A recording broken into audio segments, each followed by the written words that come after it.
Thane police आयुक्तालयामधील गुन्हे शाखेमधील खंडणीविरोधी पथकचे वरिष्ठ police निरीक्षक शेखर बागडे आणि त्यांच्या टीममध्ये API गोरे, API कापडनीस, PSI राठोड आणि त्यांची पूर्ण टीम, त्यांना एक इन्फॉर्मेशन होती की डोंबिवलीच्या हद्दीमध्ये एका ठिकाणी वेपन घेऊन एक व्यक्ती येणार आहे. त्या अनुषंगानं त्यांनी ट्रॅप आयोजित केला. तो ट्रॅप सक्सेस झाला आणि त्याच्यामध्ये एक व्हेकल आणि त्याच्यामध्ये सुरेंद्र पाटील नावाचा आरोपी त्याच्यामध्ये आपल्याला मिळाला आणि त्याच्याकडे 2 बनावट ज्या पिस्टल्स होत्या तो त्याच्याकडून आपण हस्तगत केलेल्या, जप्त केलेल्या आहेत. याच्यामध्ये ज्यावेळेस पुढं तपास करताना, इंट्रोगेशन करताना असं लक्षात आलं की हा सुरेंद्र पाटील हा त्याला बनावट नोटा एका ठिकाणी छापून देणार अशा पद्धतीची त्याला म्हणजे त्याला एक ऑफर होती आणि त्या अनुषंगानं तो मुरबाडच्या हद्दीमध्ये 40 लाख रुपये घेऊन त्याच्या अगेन्स्ट त्याला बनावट नोटा 1,60,00,000च्या बनावट नोटा मिळणार या अनुषंगानं तो त्या ठिकाणी गेलेला होता. परंतु त्या ठिकाणी त्या मुरबाडला एक फार्म हाऊस आहे, त्या ठिकाणी ते पैसे मिळतील असं त्याला सांगण्यात आलं होतं. पण तिथं जायच्या अगोदरच पोलीस असल्याचा भास करून बनावट पोलीस बनून त्यांनी या ठिकाणी जे याच्याकडे 40 लाख रुपये होते, हे 40 लाख रुपये याच्याकडून ती जवळजवळ 8 लोकं होती, यांनी ते 40 लाख रुपये ह्याच्याकडून घेऊन पसार झाले. त्याच्यानंतर तो मुरबाडमधून आल्यानंतर आपल्याला हा डोंबिवलीच्या हद्दीमध्ये हा आपल्याला मिळालेला आहे. त्याच्याकडे 2 पिस्टल जप्त आहेत.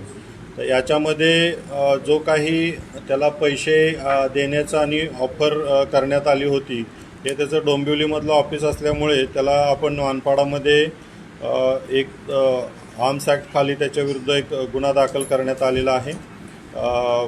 त्याच्याकडे जो 2 पिस्टल मिळाली, मानपाडा पोलीस स्टेशनमध्ये आर्म्स ॲक्ट खाली गुन्हा दाखल करण्यात आलेला आहे. तसाच याच्यामध्ये ह्याला जे चिटिंग करण्यात आलं याच्या अनुषंगानं दुसरा गुन्हा मानपाडामध्ये आपण रजिस्टर केलेला आहे आणि त्याच्यामध्ये आपण 4 आरोपी अरेस्ट केलेले आहेत आणि त्या 40 लाख रुपये जे त्याच्याकडून घेण्यात आलेले होते चिटिंग करून, त्याच्यामधले जवळजवळ 14 लाख रुपये आपण हस्तगत केलेले आहेत खंडणीविरोधी पथकानं. त्याच्यामध्ये सुरुवातीला आर्म्स ॲक्ट गुन्हा दाखल झाल्यानंतर ही माहिती रिव्हील झाल्यानंतर अतिशय उत्कृष्ट असा त्याचा तपास करत हे जे 8 लोकांनी याच्याकडून जे 40 लाख रुपये घेऊन पसार झाले होते, याच्यातील अतिशय टेक्निकल असेल किंवा त्यांची गोपनीय माहिती काढून अतिशय उत्कृष्टरित्या वरिष्ठ पोलीस निरीक्षक शेखर बागडे यांच्या नेतृत्वाखाली हे आपण 14 लाख हस्तगत केलेले आहेत. त्याच्यामध्ये 4 आरोपी अरेस्ट केलेले आहेत आणि अजूनही 4 आरोपी त्याच्यामध्ये पसार आहेत. ते आपण अरेस्ट केल्यानंतर बाकीचा जो मुद्देमाल याच्यामध्ये जवळजवळ राहिलेल्या 40 लाख रक्कम आहे, 40 लाख रकमेपैकी बाकीची रक्कम ही आपण त्याच्यामध्ये हस्तगत करू. अतिशय उत्कृष्ट कामगिरी खंडणीविरोधी पथकानं या ठिकाणी केलेली आहे. पुढेही तपास चालू आहे आणि याच्याकडे जो पहिला गुन्हा दाखल झाला आर्म्स ॲक्ट खाली, याच्याकडे 2 आपण वेपन हस्तगत केलेले आहेत. आणखीनही याच्याकडे अशा पद्धतीचे काही वेपन आहेत किंवा याची काय अगोदरची पार्श्वभूमी आहे, अशा पद्धतीनं तपास चालू आहे.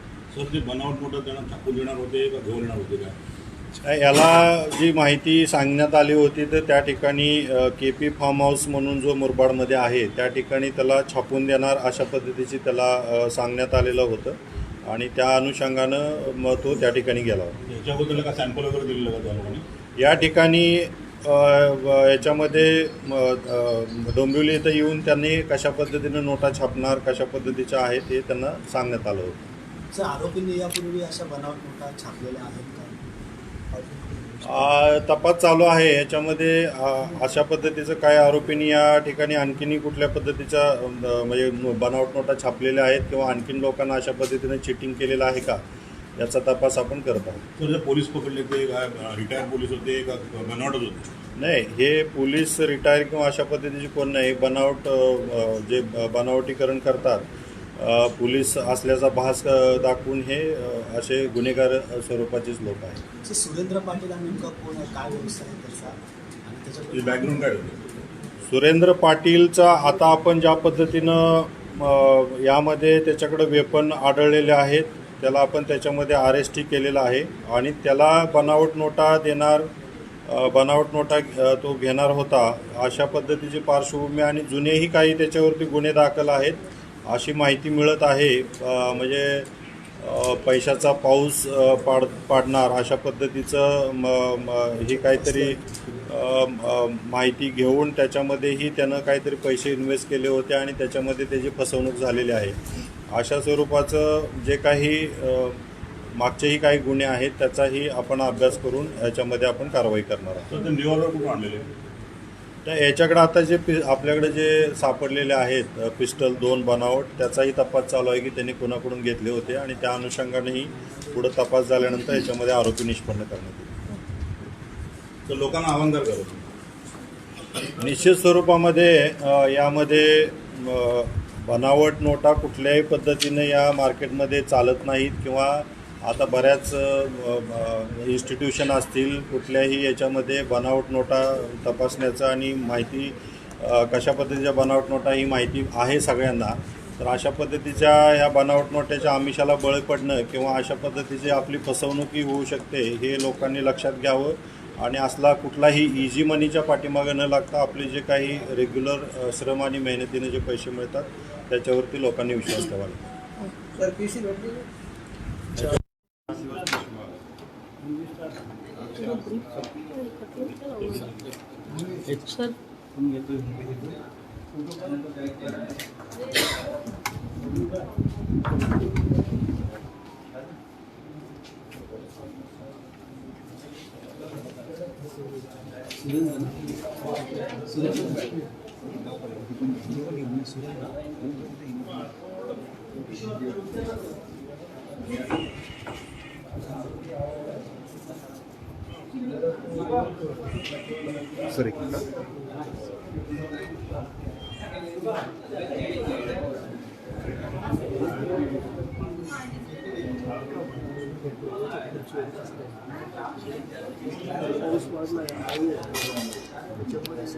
पैसे घ्यायला पैसे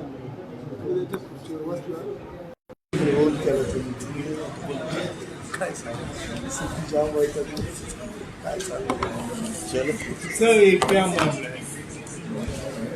यहाँ पे थाना पुलिस आयुक्तालय के जो खंडनी विरोधी पथक है उनके वरिष्ठ पुलिस निरीक्षक शेखर बागड़े, उनके एपीआई गोरे, एपीआई कापड़नीस, पीएसआई राठौर और उनकी पूरी टीम, इनको एक इन्फॉर्मेशन थी कि डोंबिवली के हद्दी में एक जगह पे जो पिस्टल है, इलीगल वेपन है, वो आने वाले हैं एक आदमी के साथ. तो उन्होंने ट्रैप आयोजित किया. उसमें ट्रैप के दौरान एक व्हीकल उन्होंने जब्त की. उसमें एक सुरेंद्र पाटिल करके एक आरोपी है, उसके पास से 2 पिस्टल बनावट इन्होंने सीज किए हैं.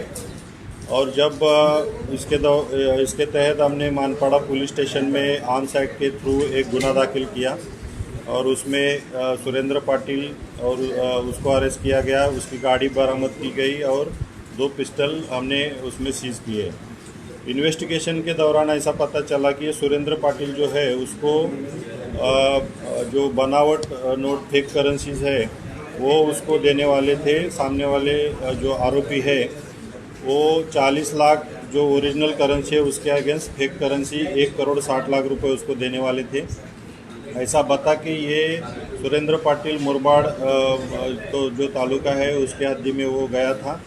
वहाँ पे केपी फार्म हाउस जो है वहाँ पे उसको ये पैसे देने वाले थे.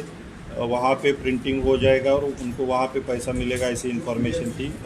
उसको बताया गया था. उसके हिसाब से वो वहाँ पे गया.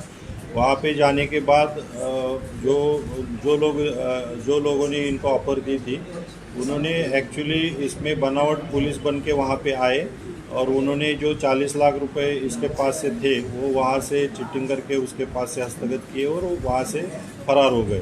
बाद में इसी दौरान वो फिर वापस जब डोंबिवली में आया तब हमें जो इन्फॉर्मेशन थी उसके तहत उसके पास से वेपन बरामद हो गए.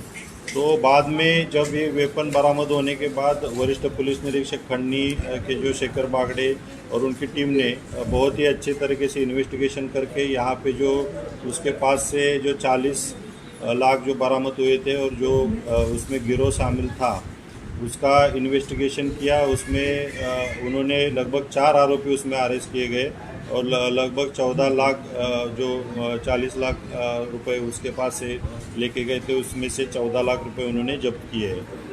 उसके तहत दूसरा गुना मानपाड़ा पुलिस स्टेशन में दाखिल है और उसमें 4 आरोपी जो अभी बाकी है उसका भी जो डिटेक्शन है वो बाकी है, वो चल रहा है और वो आरोपी 4 मिलने के बाद उसके पास से भी बाकी के जो यहाँ पे पैसे गए हैं वो भी उसमें से बरामद हो जाएंगे। तो एक बहुत ही अच्छा डिटेक्शन खंडनी विरोधी पथक गुने शाखा थाना पुलिस आयुक्तालय ने किया है और इसमें जो पिस्टल आए जो हमारे आरोपी के पास से मिले हैं वो भी उसका भी इन्वेस्टिगेशन आगे जाके होगा कि ये पिस्टल कहाँ से उसने लाए हैं।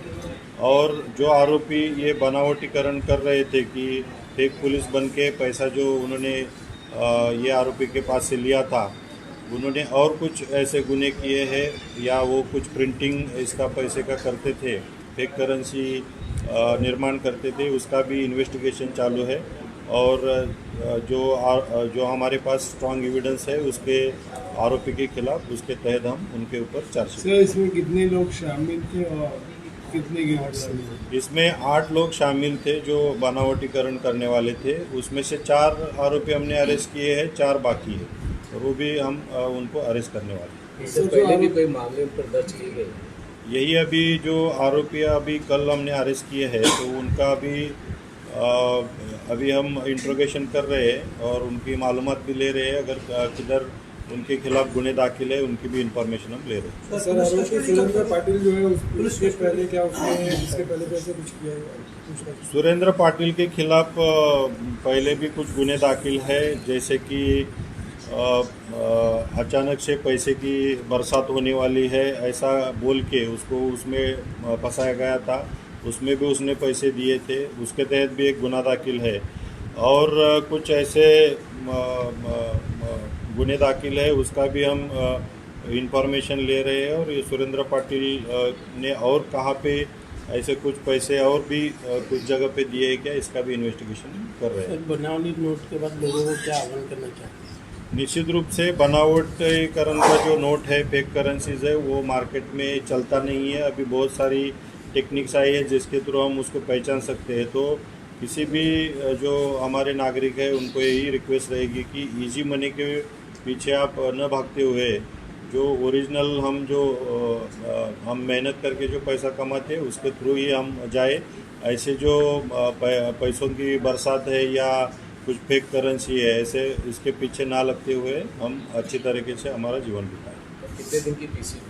अभी जो आरोपी 4 कस्टडी में उनको 3 तारीख तक पीसी है और भी आगे अगर इन्वेस्टिगेशन बचता है तो हम पीसी बढ़ा के लिए। जितनी चादर उतने ही पैर फैलाओ। इतना बड़ा झूठ है। पैर क्यों कम फैलाने का? सारा चादर ही बड़ी कर ली। बोलते हैं जितनी चादर ये पूरा पैसे के साथ आप पर अरेस्ट किया, इसको अरेस्ट किया। सारा चादर ही बड़ी कर ली। अत्यंत महत्त्वाची अशी कामगिरी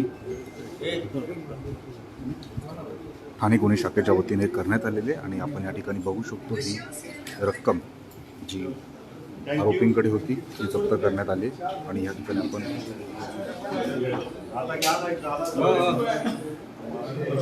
आरोपी आहेत, पिस्तूलही पाहायला मिळते आणि याच पिस्तुलीच्या धाकाने खंडणी करण्यात आली होती।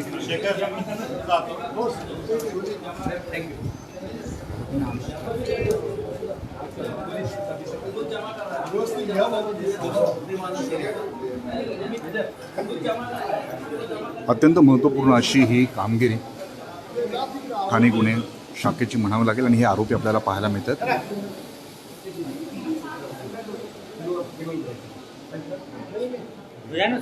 अरे गोरे साहेबांना बोलव। गोरे साहेबांना ये स्टाफ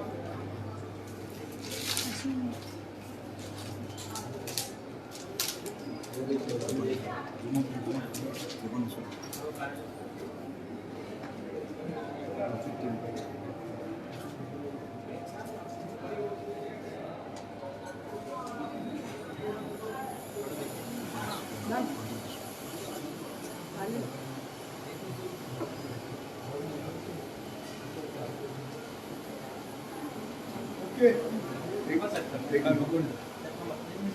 इन्हीं का हो जाएगा तो सब बस खत्म हो जाएगा।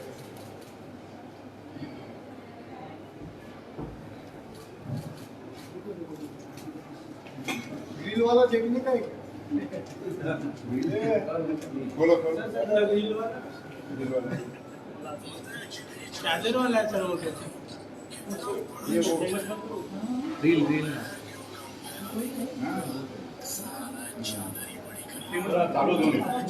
सर आना ना त्यांना पुढे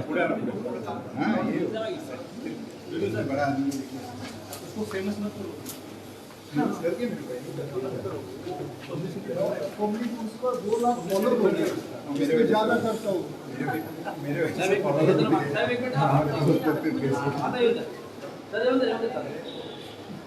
वो वापस करेगा अरे मदद कर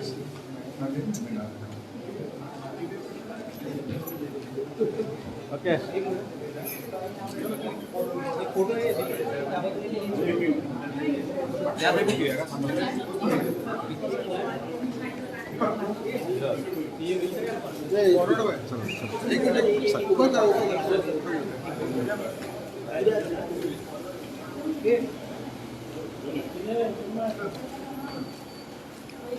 सुरेंद्र पाटिल को जरा फोन में जरा